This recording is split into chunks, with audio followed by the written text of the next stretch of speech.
بھائیو، ان چیزوں میں سے ایک جو سب سے زیادہ مایوس کرتی ہے، ایک ایسی چیز اس کے نتیجے میں اس کے خلاف اس کا رخ کرتا ہے۔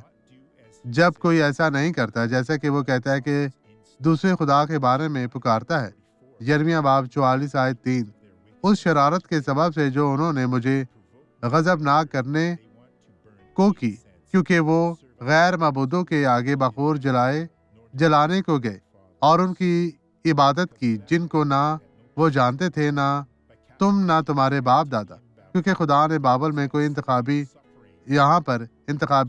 الیکشن نہیں کیا تھا جہاں سے 70 سال کی کوشش کی گئی تھی۔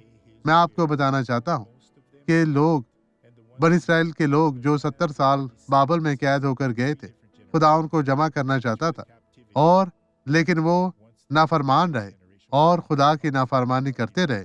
آپ ایسا نہ کریں۔ خداوند آپ کو برکت دے۔ آئیں دعا کرے۔ باپ مسٹر سناسٹری کے نام میں ان سب کو بہت برکت دیتا ہوں جو ابھی ہمارے ساتھ ہیں، جو ہمارے ساتھ دعا میں شامل ہے اور ہماری عبادت کا حصہ ہے۔ خداوند تو انہیں یسوع کے نام میں برکت دے، نجات دے۔ آمین۔